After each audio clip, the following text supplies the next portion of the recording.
اس واقعے کا تعلق میری مرحومہ بابی سے ہے، بلکہ یہ نیلی بابی ہی کی کہانی ہے۔ ان کا اصلی نام تو نائلہ تھا، لیکن انہوں نے بعد میں نیلی رکھ لیا تھا۔ نام کی تبدیلی بھی ایک مجبوری تھی، کیونکہ جب کوئی اپنی شناخت کھو دیتا ہے تو پھر اس کا اصل نام بھی بوجھ بن جاتا ہے۔ جب میری نئی شادی ہوئی، میرے شوہر ٹیکسی چلاتے تھے۔ ان کی ٹیکسی تھی جس پر وہ لوگوں کو بٹھا کر اکثر ایک شہر سے دوسرے شہر لے جایا کرتے تھے۔ یوں انہیں اپنے وطن کے کونے کونے پھرنے کا موقع مل گیا۔ ایک بار وہ ٹیکسی لے کر حیدرآباد گئے، وہاں سے کچھ سامان لا کر سیالکوٹ جانا تھا۔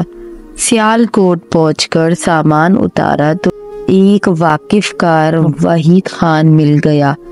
یہ ہوٹل پر بیٹھے کھانا کھا رہے تھے۔ وحید خان سے پرانی جان پہچان تھی۔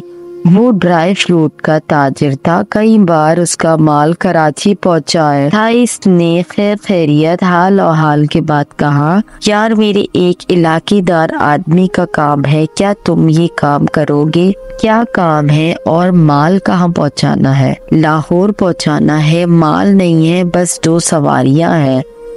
آج کوئی سواری نہیں اور ان کا لاہور جانا ضروری ہے۔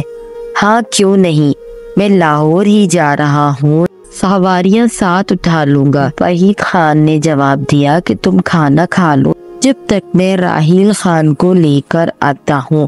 پھر چند منٹ میں لوٹ آیا، اس کے ساتھ ایک آدمی تھا۔ یہ راحیل خان ہے، اس کے چھوٹے بھائی کی لاہور میں نوکری ہے۔ ان کی نئی شادی ہوئی ہے، اپنی بابی ساتھ لے جا رہا ہے۔ ان کو تمہارے ساتھ جانا ہے، لاہور میں کہیں بھی اتار دینا۔ آدم صاحب کو راحیل صاحب نے مشکور ہو کر کہا۔ ٹھیک وقت پر راحیل ایک لڑکی کے ہمراہ، وہ لڑکی تھی، وہ 12-14 کی تھی۔ تائیں ایک نظر کے بعد اس نے دوسری نظر اس پر نہ ڈالی کہ یہ ایک معیوب بات تھی۔ ہمارے وطن کے پسماندہ دیہاتوں میں لڑکیوں کو کم عمر میں بھی بیاہ دیا جاتا ہے، تاہم اس لڑکی اور راحیل کی عمر میں فرق واضح تھا۔ ایسا لگتا تھا کہ وہ اس کے چھوٹے بھائی کی منکوہا ہی ہے۔ آدم کا اس معاملے سے کوئی تعلق نہ تھا۔ وحید خان لین دین کا کھرا تجارتی بندہ تھا اور اس سے پرانا تعلق بھی اس کی تجارت کی بنیاد پر تھا۔ اعتبار کر کے میرے خاوند نے اس کی استدعا پر ان لوگوں کو ساتھ لے جانے کی حامی بھر لی تھی۔ اس لڑکی نے چادر سے خود کو اچھی طرح ڈھانپ رکھا تھا، صرف چہرے کا تھوڑا سا حصہ ظاہر تھا، جس کو دیکھ کر ایسا لگتا تھا کہ وہ لڑکی نو عمر ہونے کے علاوہ خوبصورت بھی ہے۔ اس کی ایک جھلک کے بعد آدم نے اس بچی کی دوسری جھلک نہ دیکھی۔ وہ خود ڈرائیونگ سیٹ پر بیٹھ گیا، معاون ملازم کو ساتھ والی نشست پر بٹھایا، جبکہ راحیل اور اس کے ہمراہ آنے والی کو اس کی پچھلی سیٹ پر۔ وہ ساری رات کا سفر طے کر کے یہ لوگ صبح لاہور پہنچ گئے۔ ابھی اندھیرا باقی تھا۔ رات بھر ٹیکسی چلا کر آدم بہت تھک چکے تھے، وہ اب آرام کرنا چاہتے تھے۔ اب ان دونوں سواریوں کو بھی اتار کر آدم نے گھر آنا تھا۔ ہمارا گھر شہر سے کچھ اور آگے ایک مسافاتی بستی میں تھا۔ چونکہ وہ لڑکی ہمراہ تھی اور ایسا وقت تھا کہ ابھی صبح کا اجالا بھی اچھی طرح نہ پھیلا تھا، آدم نے یہی مناسب خیال کیا کہ اڈے پر اتارنے کے بجائے وہ ان لوگوں کو ان کی منزل کے قریب اتار دے۔ اس نے راحیل خان سے پوچھا، آپ لوگوں نے کہاں اترنا ہے؟ مجھے جگہ بتا دے تو آپ کے ٹھکانے کے قریب ہی اتار دوں گا۔ راحیل نے بتایا، فلاں جگہ پہنچا دو، آگے ہم خود چلے جائیں گے۔ وہ مطلوبہ جگہ اتر گئے۔ آدم نے ذرا دیر کو ٹیکسی سے اتر کر ہی ایک کپ چائے کا آرڈر دیا اور خود ہوٹل کے واش روم جانے کا سوچا۔ اس کی دونوں سواریاں سڑک پر پیدل چلتے ہوئے ایک قریبی گلی میں مڑ گئی۔ آدم کو خیال آیا کہ راحیل نے ایک بیگ اسے دیا تھا جس میں ان کے کپڑے یا شاید ضرورت کا سامان ہوگا۔ وہ بیگ تو وہ ادھر ہی بھول گئے۔ آدم ہوٹل سے دوڑ کر روڈ کی طرف گئے اور بیگ اٹھا کر دوڑ لگا دی تاکہ اپنے سواریوں کو آواز دے کر روک سکیں کہ اپنا سامان تو لے لے۔ جب آدم گلی کے سہرے تک پہنچے تو دیکھا کہ وہ گلی کے آخری کونے پر تھے اور وہاں ایک مکان پر دستک دے رہے تھے۔ تھوڑی دیر بعد دروازہ کھلا اور وہ اندر چلے گئے۔ آدم نے اطمینان کا سانس لیا کہ ان کا گھر دیکھ لیا۔ وہ گلی پار کرنے کے بجائے ٹیکسی کی جانب لوٹ آئے اور ہوٹل کے واش روم میں چلے گئے۔ حاجت سے فارغ ہو کر منہ ہاتھ دھویا۔ اتنے میں چائے کی ٹرے ٹیبل پر موجود تھی۔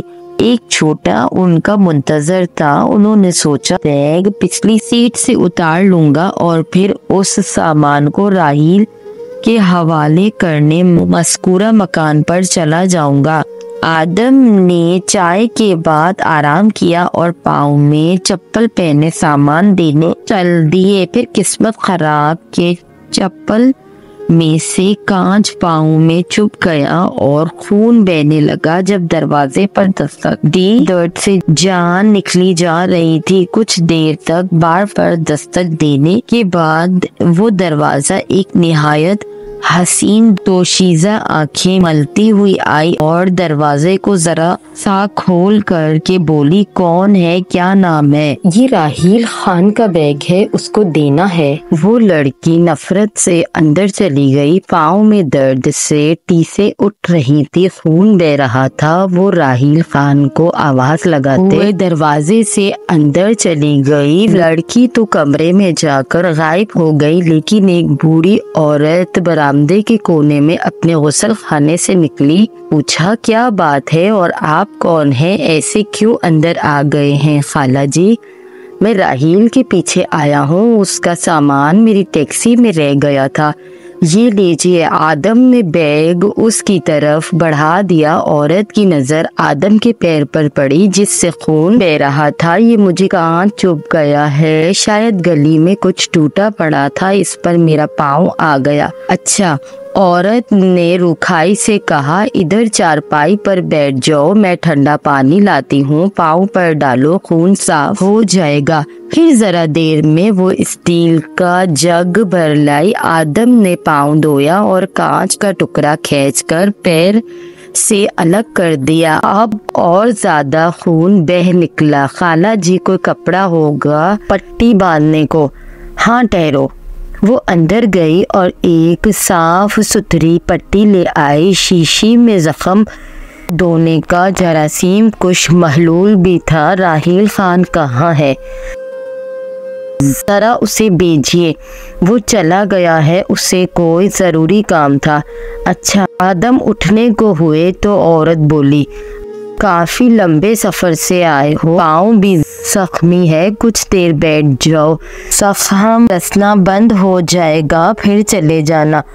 وہ برف کی کچھ ڈلیاں ایک برتن میں ڈال کر لے آئی۔ یہ زخم پر پھیرو گے تو خون تھم جائے گا۔ آدم کو کافی تکلیف محسوس ہو رہی تھی۔ انہوں نے عورت کی ہدایت سے زخم پر برف کا ٹھنڈا پانی ڈالا اور پٹی لپیٹ لی۔ پھر تھوڑی دیر بعد ان کی تکلیف کم ہو گئی اور زخم بھی رسنا بند ہو گیا۔ اب اس زخمی پاؤں سے کیسے چلو گے؟ پاؤں پر دباؤ پڑے گا تو خون پھر بہنے لگے گا۔ کانچ نکل گیا ہے، بس اب ٹیکسی تک کسی طرح چلا جاؤں گا۔ اتنے میں عورت نے آواز دی، بیلا ادھر آؤ، ایک کپ چائے کا بنا کر لا دو، چائے پینے سے ان کو آرام مل جائے گا۔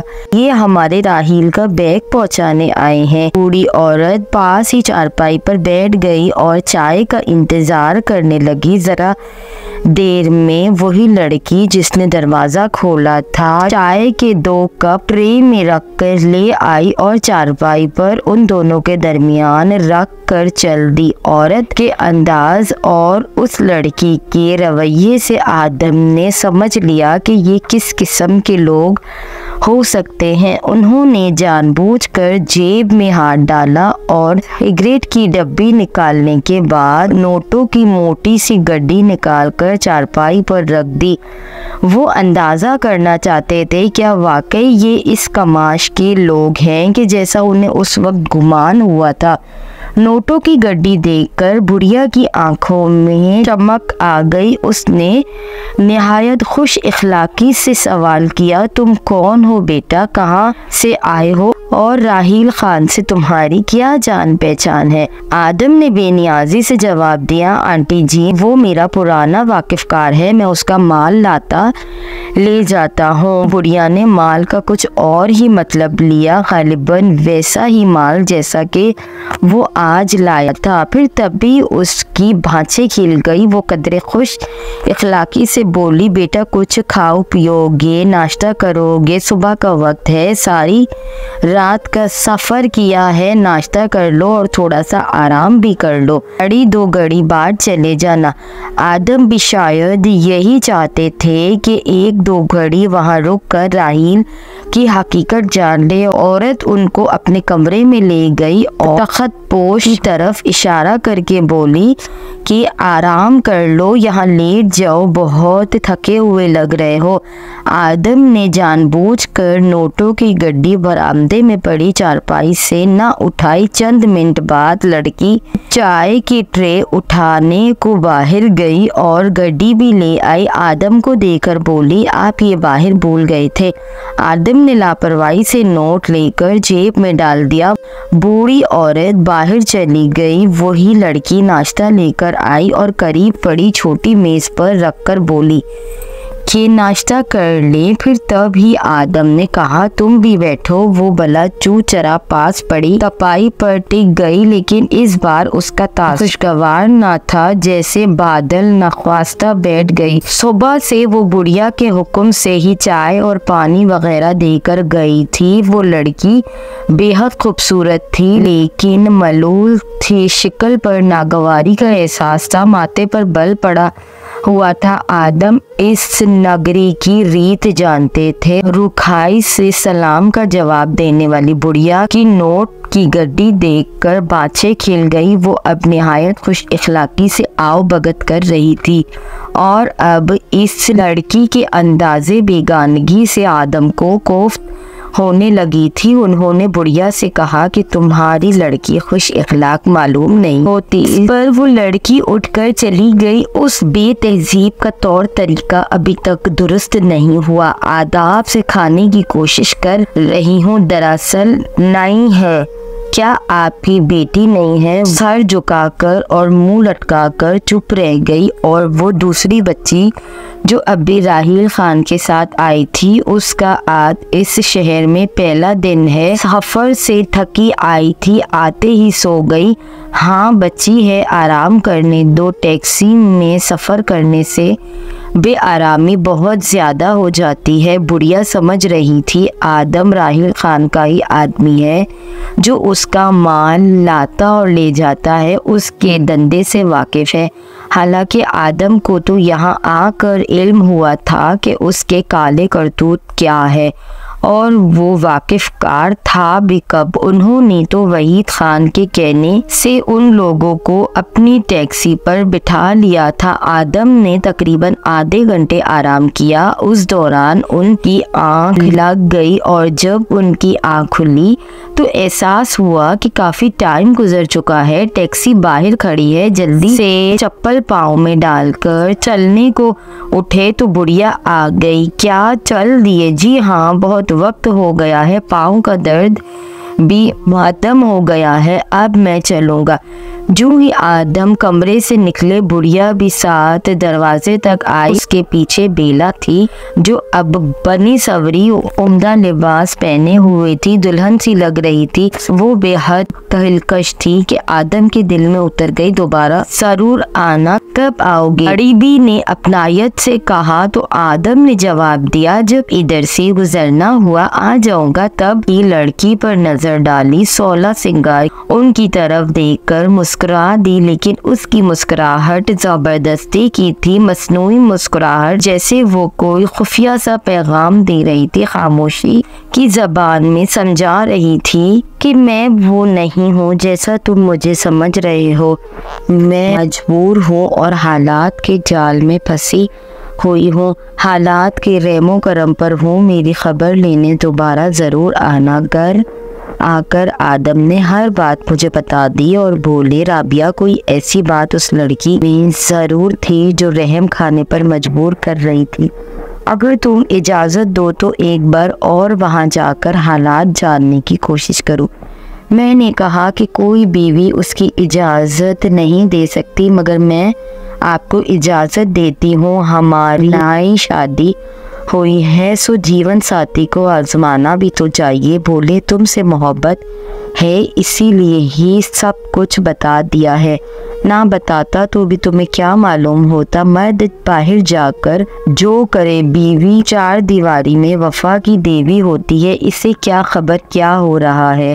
لیکن میں ایسا مرد نہیں ہوں۔ 2 ہفتے بعد ایک روز لاہور اڈے پر سے ٹیکسی کھڑی کی تو گھر جانے سے پہلے خیال آیا بیلا کو دیکھنا چاہیے۔ قدم خود بخود اس گلی کی طرف چل پڑے۔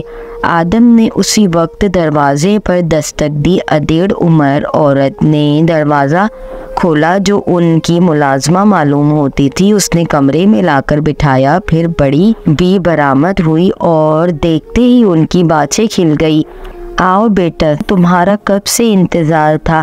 آدم نے اسی وقت جیب سے نوٹوں کی گڈی نکال کر بڑھیا کے ہاتھوں میں تھما دی، اسے رکھیے گا، پھر کسی دن آ کر لے جاؤں گا، ابھی بہت آگے جانا ہے، اتنی رقم ساتھ لے کر جانا نہیں چاہتا، واپسی پر دیکھی جائے گی۔ بنا چوچرا وہ رقم اندر لے آئی۔ تھوڑی دیر بعد رانی سوری بیلا برآمد ہوئی، وہ آدم کے ساتھ تنہائی میں بیٹھی رو رہی تھی، ذرا سی ہمدردی پا کر ہی اس کی آنکھوں کے پیالے جھلک پڑے۔ اس نے بتایا، جب میں 8ویں میں پڑھتی تھی ایک نوجوان کے جھانسے میں آ گئی، یوں راحیل خان کے ہاتھ لگی اور اس نے مجھے اس عورت کے ہاتھ بیچا، پھر تب سے میں یہاں ہوں، مجبوراً رہتی ہوں، یہاں سے بھاگی بھی تو کدھر جاؤں گی، دنیا تو جانوروں سے بڑی پڑی ہے۔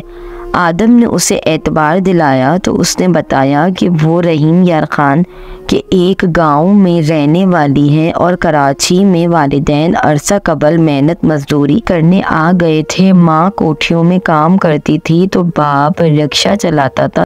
تھوڑے تھوڑے پیسے جمع کر وہ سرمایہ جمع کر رہے تھے تاکہ واپس گاؤں جا کر زمین کا چھوٹا سا ٹکڑا خرید سکے اور گزارے کا آسرا ہو جائے۔ رحیم یار خان میں مزدوری تو ملتی تھی لیکن دیہات میں رہنے کی وجہ سے برائے نام اجرت ملتی تھی، بھوکے مرتے تھے، گزارا نہیں ہوتا تھا۔ بیلا 6 بہن بھائیوں میں سب سے بڑی تھی اور 8ویں میں پڑھتی تھی۔ ماں باپ چاہتے تھے کہ میٹرک پاس کرے تاکہ گاؤں جا کر کسی اسکول میں استادی لگ جائے۔ وہ اس کو کوٹھیوں میں جھاڑو پونچھے پر نہ لگانا چاہتے تھے کیونکہ اس کام کے بہانے کچھ نوعمر لڑکیاں بھاگ چکی تھی۔ دولت کی چمک دمک دکھا کر کئی اوباش لوگ ان کو لے اڑے تھے۔ لڑکیاں تو نادان ہوتی ہے، گھر میں پابند ہو کے اسکول جائیں۔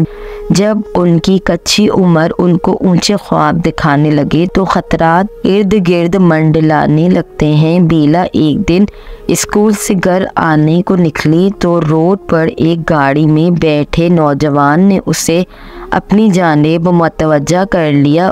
اس کے قدم ذرا سے ڈگمگائے، دل دھڑکنے لگا۔ ڈر کر اس نے گلی میں دوڑ لگا دی اور گھر کے اندر آ کر دم لیا۔ باپ اور ماں کام پر گئے تھے اور چھوٹے بہن بھائی اسکول ٹیوشن تھا بھی اس نے گھر کا دروازہ خوب اچھی طرح بند کر دیا۔ اس سے خبر نہ تھی کہ وہ نوجوان بھی اس کے تعاقب میں گھر تک گیا تھا اور اس کا ٹھکانہ دیکھ لیا۔ چند ہی دنوں بعد جب وہ اسکول جانے کو نکلے، گلی کے اختتام پر دو نوجوانوں نے اس کے منہ پر ہاتھ رکھا اور قریب کھڑی گاڑی میں اسے دھکیل کر وہاں سے ہوا ہو گئے۔ یہ راحیل خان کے آدمی نہ تھے، لیکن یہ گروہ غریبوں کی لڑکیاں اغوا کر کے وطن کی آخری چوٹی کے پاس پہاڑوں میں لاتا تھا اور یہاں ہر جمعرات انسانوں کی منڈی لگتی تھی۔ راحیل خان کے آدمی ادھر سے ہی یہ لڑکیاں خرید کر لی جاتے تھے، پھر ان کو غلط دھندا کرنے